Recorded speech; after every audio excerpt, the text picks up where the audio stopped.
Og så skal vi lige have fat i formiddagens tredje sidste keynote. Man kan vel dårligt tale om formiddag længere, men altså inden frokostpausen skal vi have fat i Ron Davis Alvarez, som i 2016 etablerede Dream Orkestre i Göteborg. Det er et børne- og ungdomsorkester for flygtninge i Sverige, og målet var nemlig at integrere nogle af de børn, som kom med en traumatiseret for eksempel og belastet flygtningebaggrund ind i det svenske samfund, give dem tillid og håb. Udgangspunktet for det arbejde, som Alvarez løser og skaber, det er det system, han selv er vokset op i, sistema i Venezuela, som i høj grad bygger på at putte musikken og kunsten helt derud, hvor folk har det allerhårdest. Hello everyone.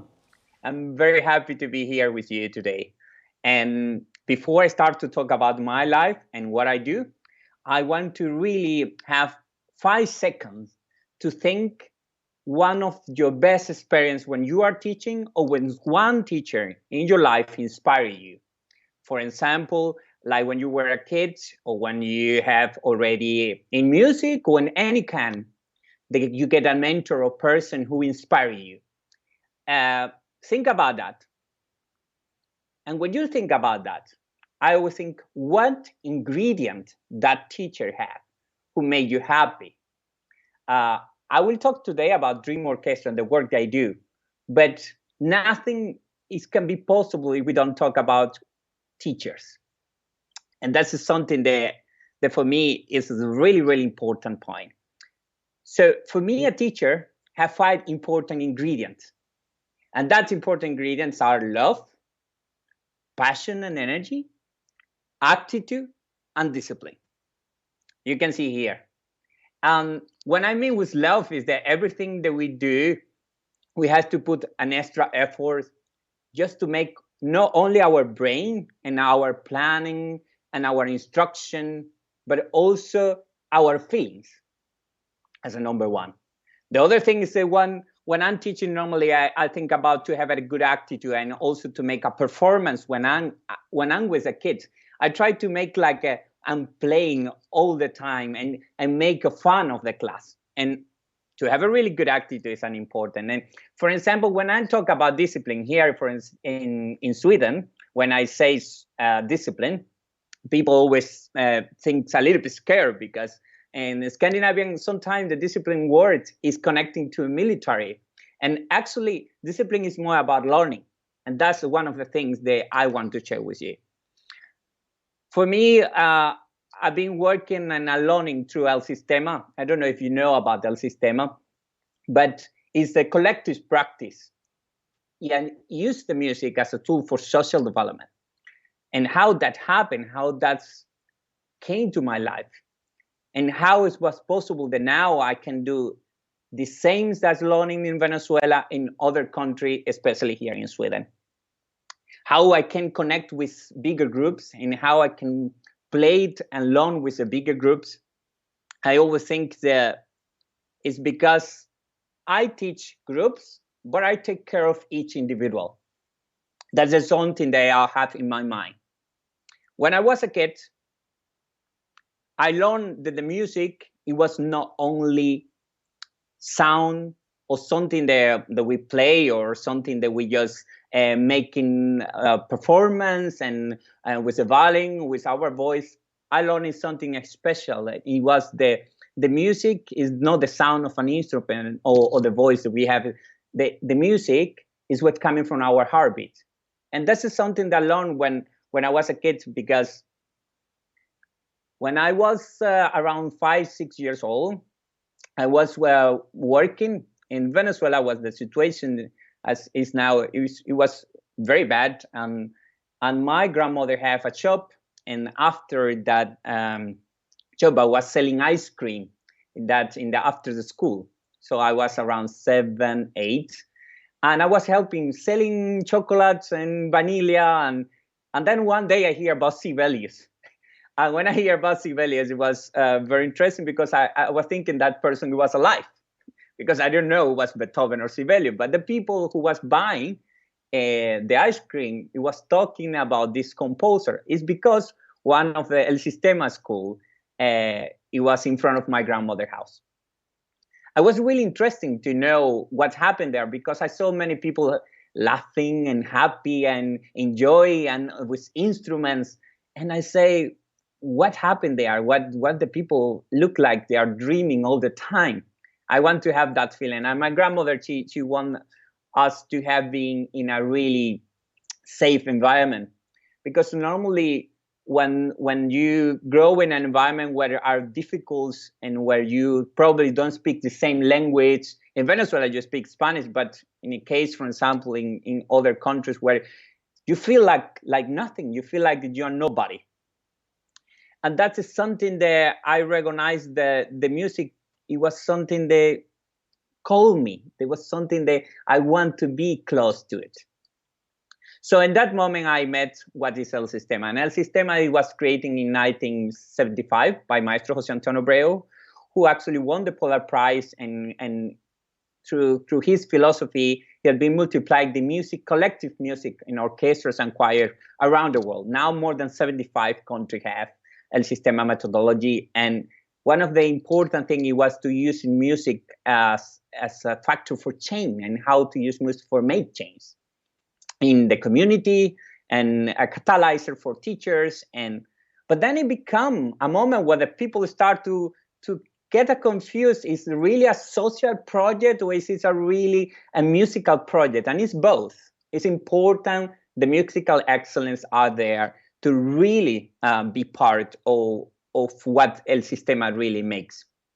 So I came to Sweden after this learning process in Venezuela. So I grew up in Venezuela, I studied in Venezuela, and then I started to travel around the world. I lived some 3 years in Greenland, and then I was moving from around the world. And then I came, in 2015, I came to Sweden. And when I was in Sweden, I was surprised, but a little bit nervous when I came to the central station and I saw so many refugees arriving. I was actually asking to the person, what happened? Is something happening here? Why so many people in the central station?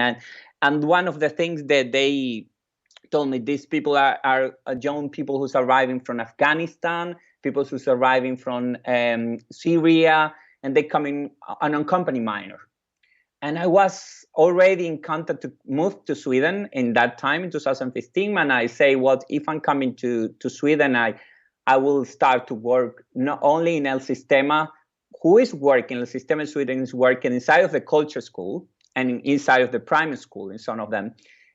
But also I will create a program to involve these students who come in over 15, over 16, because I learned from Venezuela that there's not only teaching small kids and children, but also young adults and youth who are the role model for these ones. So I was really impressed, and I say, when I will come here, I will start an orchestra to make these people dream. And actually that's how my dream when I was in Venezuela and later on become like what I call now Dream Orchestra. In Sweden, for example, right now El Sistema is around more than 40 municipality, and is inside of the culture schools. So the teachers who are inside of the culture schools in different regions, El Sistema starting here in Sweden 10 years ago, because Maestro Gustavo Dudamel was the chief conductor of the Gothenburg Symphony. And he wanted to bring the professional orchestra to the suburbs and to the place where the migration, where the people feel like they was isolated or they was not completely integrated. So then El Sistema give an opportunity to have a class collective practice and putting focus into social, but also putting aspect of how to include professional orchestra and working with kids, and also universities. And in this moment, it became when the Dream Orchestra idea started. And I will show you a small video just to see what Dream Orchestra and how it started. Wow. Hey. Hello, hello. Maybe we can put more seats. Hello, hello. Hi, my name is Ron. I'm coming from Venezuela. Today, I just want to introduce you the violin fiol. I will play something very quickly and simple.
Every time that I see this video, I watch this video, I get really emotional, because when I started the Dream Orkestra and I came to Sweden and I asked the people to start a project for asylum seekers and refugees, many people, the first thing that they told me was that was not a priority.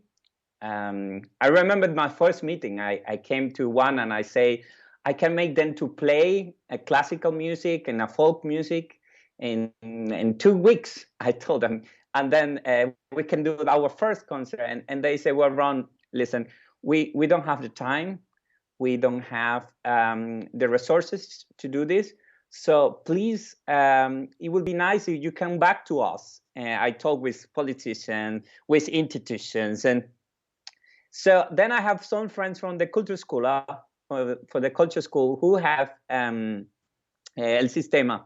And I asked, can I borrow a violin and cello and a viola? And then I talked with an organization who take care of some houses for refugees. And I say, I will go there with these 3 instruments and I will play. And I say, guys, I will come here to teach you if you really would like to learn something. And I remember start to look for Afghanistan music, Syria, Arabic music, and then connect some classical music. And I went there, I played, and then only 3 students in that moment were interested. And then after I went to a school, after school program, and it's the video that you just saw, and it was only 11 students who was really interested to play. So I start with this group, small group, and 2 weeks later we have a concert, and we actually make the concert with El Sistema kids. And that was the start of something. The 5 years later is playing Beethoven 5 Symphony in the concert house. And this has happened for so many reasons. One, it was the planning in what it was my goal as a teacher. It's not that just I want to teach them for fun and having fun and enjoy, but it's also the idea of where I want to bring them. I don't want them to be a professional musician, but I want to learn with a really good music education. At the same time, they're learning values. Just, I will show you 3 seconds of the result 5 years later.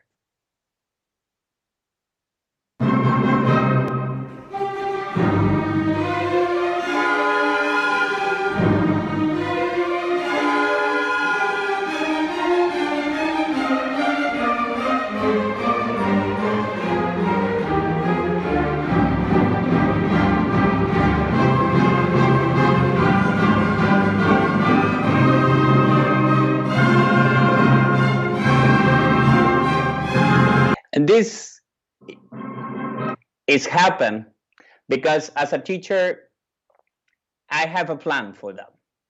So then is when we, as a teacher, we need to discuss in what our planning. Are we social workers? Are we teachers? Are we music teachers? What is our goal when we have a student who doesn't play any instrument in front of us? And then I say to myself, Ron, remember what you learned in Venezuela? That the music is about feeling. The music is about smiling. The music is about also share with others.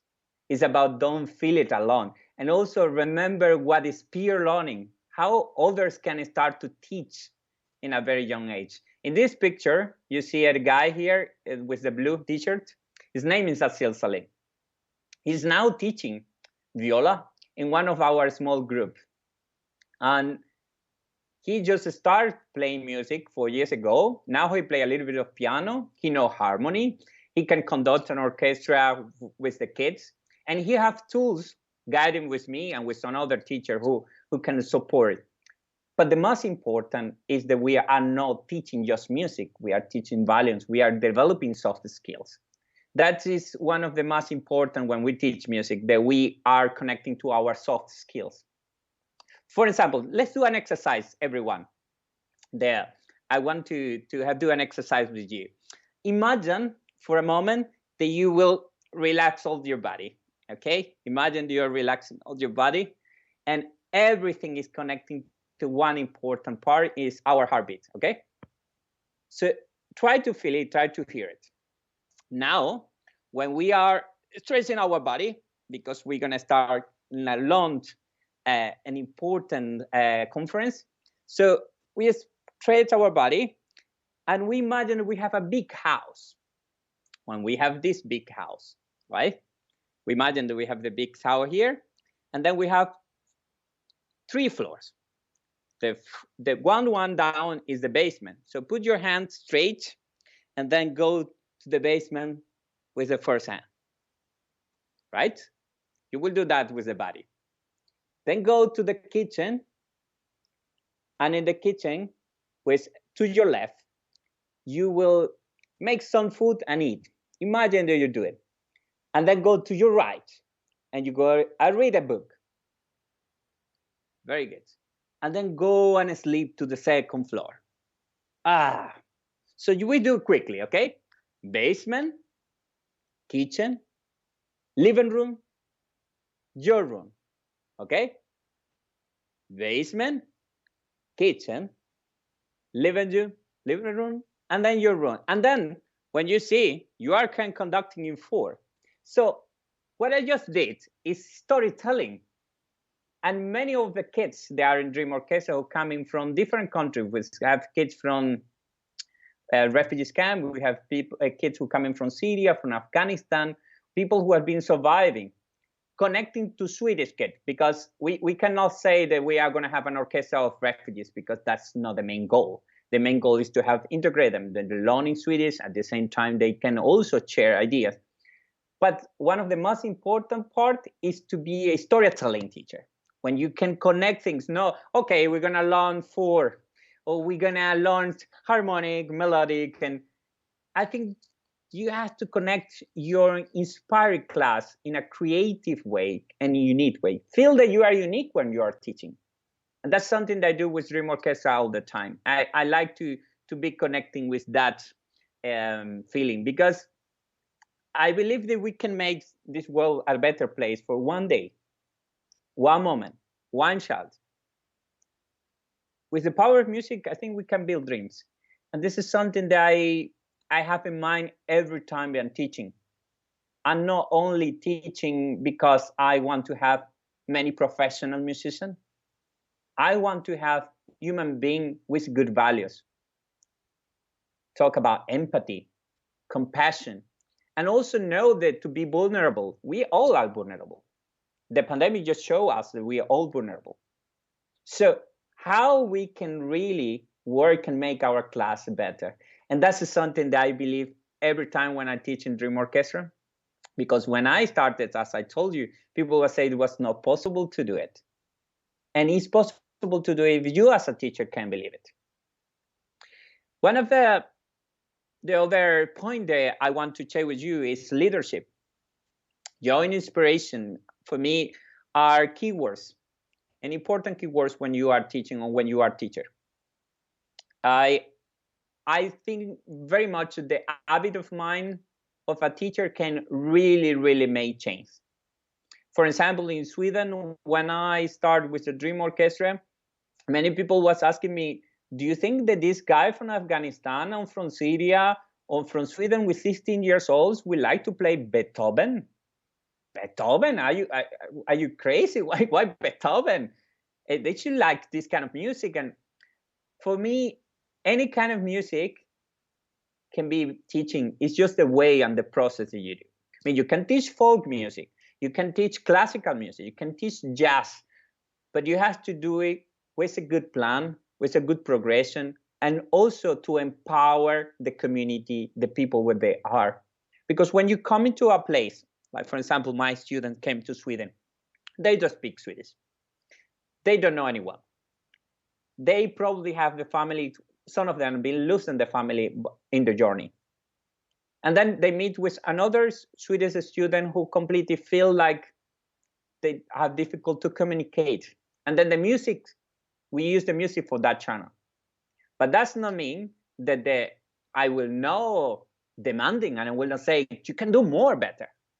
It's an important point that we don't underestimate these kids and not underestimate anyone, because you have to give them tools to be able to be leading. And that is something that every time that I'm working with the Dream Orkestra and with the Sistema here in Sweden and around the world, I always think about how to teach my students to be leading their own dreams. One of the other points that for me also is important is how to teach pure learning, how to teach new students to be a teacher.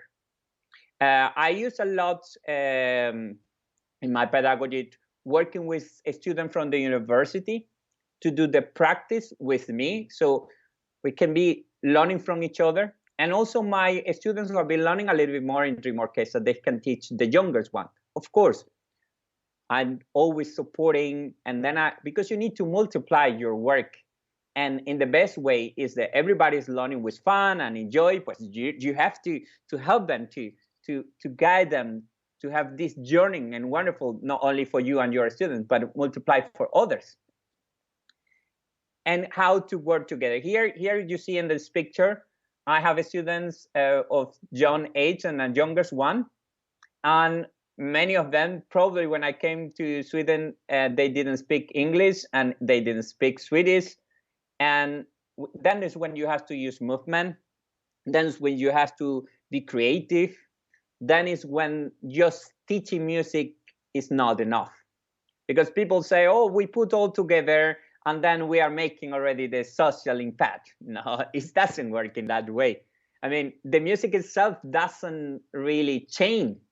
You need a process, and that's what the teacher does. That's exactly what the teacher is making.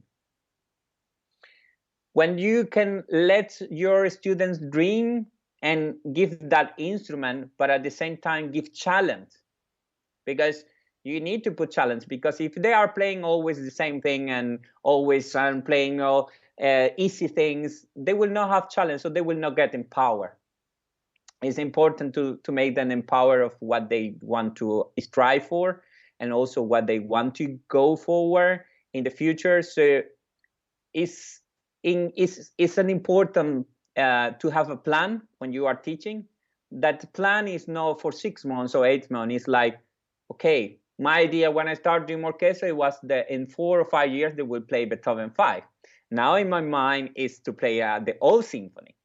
And then connecting to my musical plan, then there are my social plans. What are my social plans? That they learning more about empathy, that they are more learning about the safe environment, that they learn a little more about communication, respectful way to talk, and also way of meeting others, and also help the society, sharing ideas, be democratic. All these important items that you should involve into your class by playful way, games, ideas, creative, including other arts. And that is one of the tools that I use a lot in my classroom. I used to teach. Actually, I was teaching some years in Denmark, and I really enjoyed my time. I actually lived 3 years in north of Greenland, in Numanak. You can see the picture there. And to be honest, I recognized that my passion for teaching, it was in Greenland. I learned there because when I was teaching in Greenland, I didn't speak Kalaslasut, and I didn't speak English at all. So music became the only channel to speak with the people, and my signs and my movement and my energy, because that's something that teacher we have to work a lot to have the right positive energy to improve, but also to inspire our students. So in Greenland, I become a family with a children home in Numanak. So I worked with them for 2 years. They have been playing with me in the Dream Orkestra here. We are being a chain. And I learning there that the language, when you are teaching, is more your body language, it's about your feeling, and it's a way of expression. When I'm talking about social emotional skills, the music gives to my students or to Dream Orchestra students, I just see the impact already in this year, in 5 years, when I see one student, they just finished gymnasium, person who didn't come with any studies at all, and now graduating, starting the university. And we have cases in Dream Orchestra that have been deporting. Everything was now like wonderful and beautiful. I have a student that have been in the deportation, sending back to Afghanistan, and in that moment is when I counting my list of the things that I cannot do, control it or change. I say, these are my 8 students that I didn't make the change for their life, but I know that gives something in the moment that they needed when they were here. So I always believe that no, doesn't matter if you only have 1 hour of class on 45 minutes or 15 minutes. 10 minutes is enough to give any good advice, or 10 minutes is enough just to listen. And that is something that I do in my class. I like that my students bring music. We can play something from around the world. In this picture, you can see when I were teaching in Kenya, when I were teaching in refugee camp of Palestinians in Jordan, or when Lebanon, or here in Sweden, because that's something that I get a lot from the teacher here. The teachers always kind of ask me, Ron, but you think it's the same teaching as you teach here in Sweden? It would be the same like in Greenland or in Venezuela, when Africa. I mean, kids are the same everywhere. They want to dream. They want to really have some playful way to learn. And it's you as a teacher who have the possibility to create that magic. I like to be Harry Potter when I'm teaching. I always like, for example, if I tell you, I'm now a basketball player, you already imagine that picture that I'm a basketball player. And I use sports pictures because animal pictures where the kids can connect it. And that is the way of communication. So way of communication are an important tool, and rhythm are what actually help us to be together. I put focus a lot in rhythm more than intonation. Intonation is part of the process I do later on. But I rhythm because that will make the collective practice go together. Here in a small video, I will show you 5 seconds, of the camp that we do here in Sweden with El Sistema, and also with students from all the programs connecting to the concert house in Gothenburg.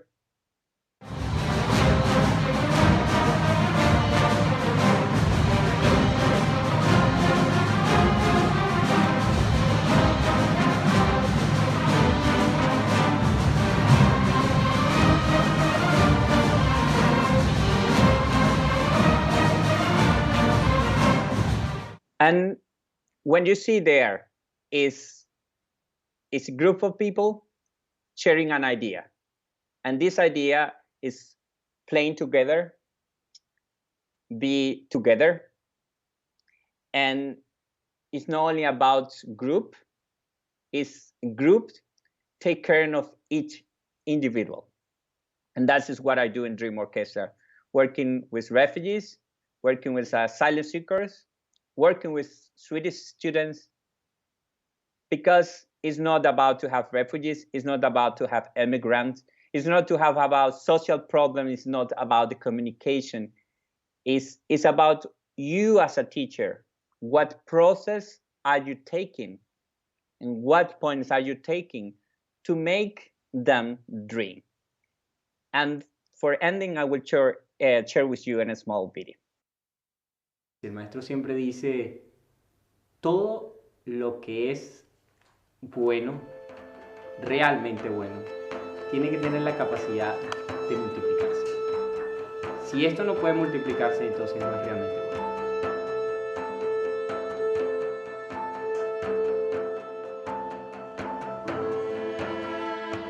Pues debe ir a todos los lugares, hasta el lugar más pequeñito, el lugar más remoto como Manac, o el lugar más alto en Groenlandia, en Canadá, pues debe llegar.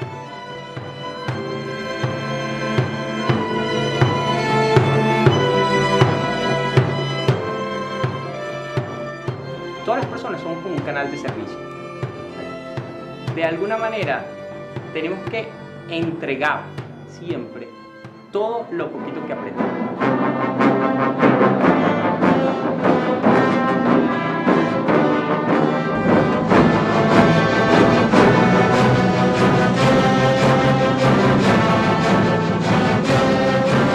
Es un proyecto en aprender a que puedes creer en ti mismo.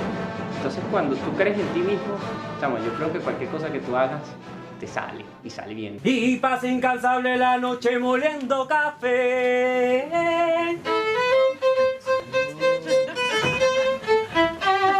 En mi caso, yo me siento orgulloso de ser venezolano. Y a donde vaya, pues digo, soy venezolano y nací en Caracas, pero soy de Guatire.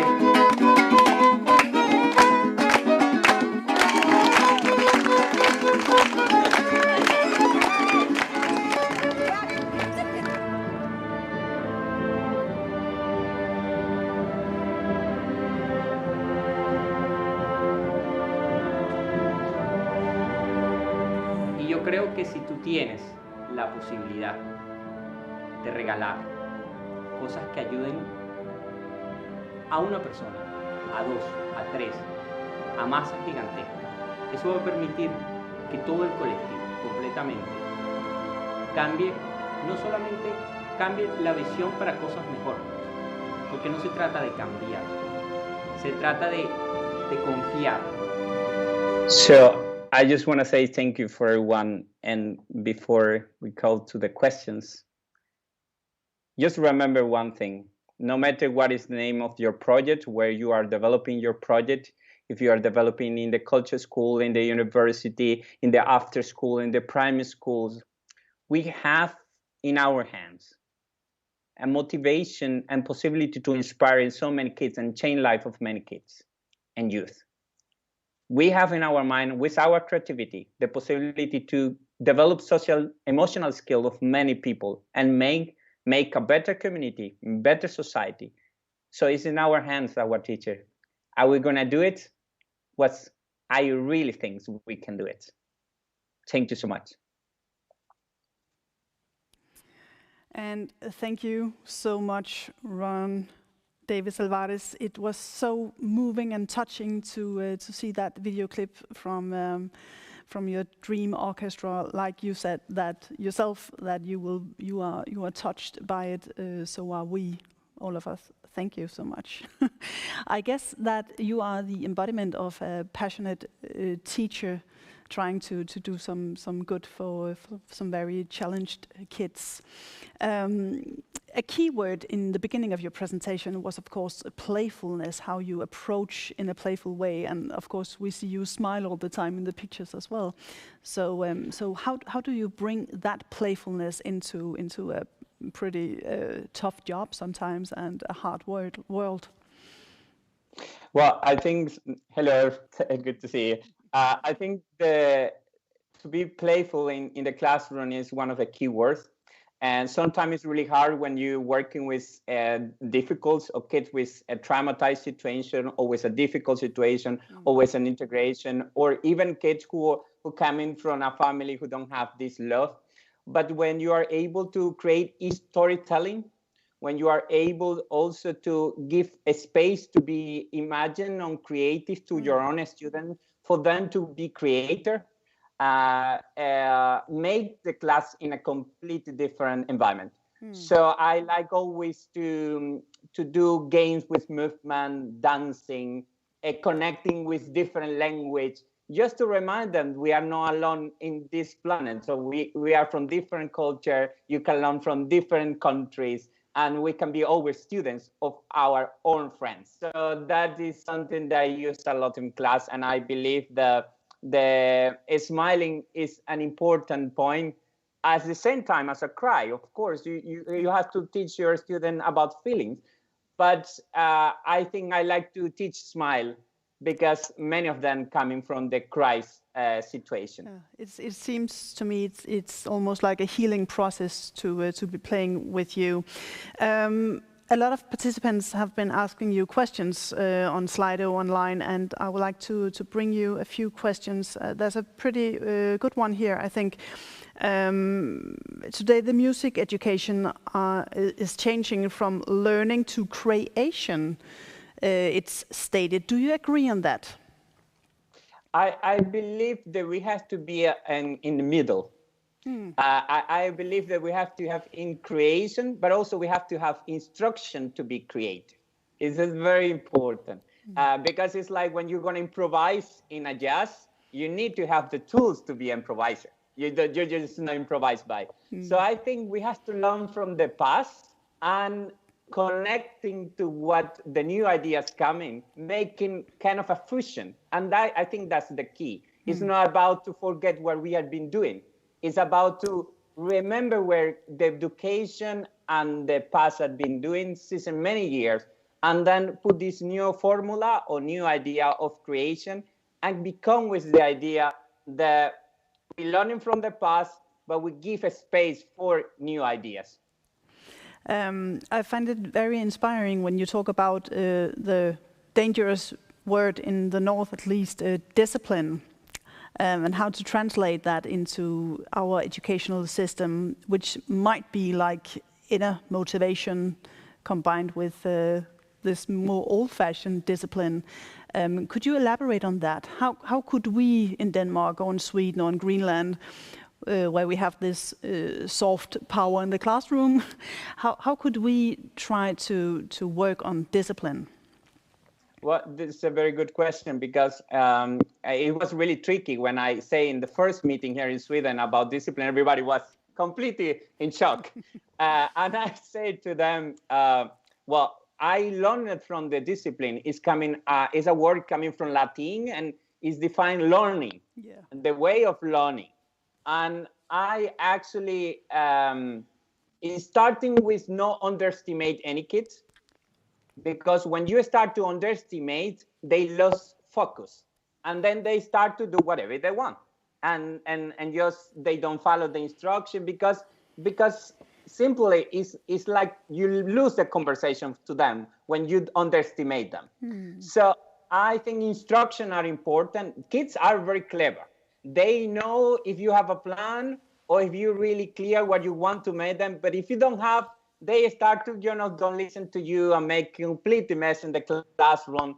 And sometimes then you have a plan, you have everything clear, but then it's still a mess. And you say, what happened then? So I've been doing all these keywords that I've been doing: inspiration, I've been creative, I've been challenging them, I've been But what happened is still no discipline, or it's no instruction here in the classroom. And we have to remember that many students coming from different rules at home and different ideas at home and other things that happen at home. So when they come to the classroom, they have to feel to do whatever they was able to do normally at home. So for me, the way of creating discipline is giving a voice to the kids, empower them into the class, and give the possibility to create with them the rules in the class with them. But it's the same as you play football. I mean, you cannot take the ball and just move to one side or to another side however you want. You have to discuss with the group. This is how our rooms when we are here. And it's not about making a square rule. It's about to be a discussion. And I normally talk with my students all the time. Guys, how we can make this better? How we can work to make the classroom we can hear each other. What do you think about something that I did right now? What do you think about this bit that we just said? So then you start to help them to build opinion, to also that you are listening to them, because many of them is when the teacher put the line there, I'm the teacher and here are the students. You lose completely the control of your class. So I think you have to create a more strong connection. I need to ask you, pretty many people is asking me to ask you, how is it possible to train el sistema in Denmark, for instance? Do you have like online classes, or how could we approach if you're a music teacher and you would like to work with you, with the method you use? Well, normally I do a lot of teaching training program. Actually, I do a course in the University of Gothenburg. Also, we do an academy with the KMH and the Kungliska Conservatory in Stockholm.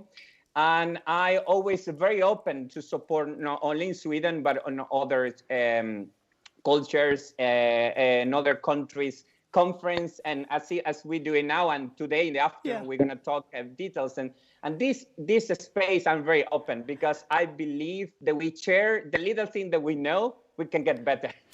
Wonderful, and I'll make sure to provide some links or email addresses.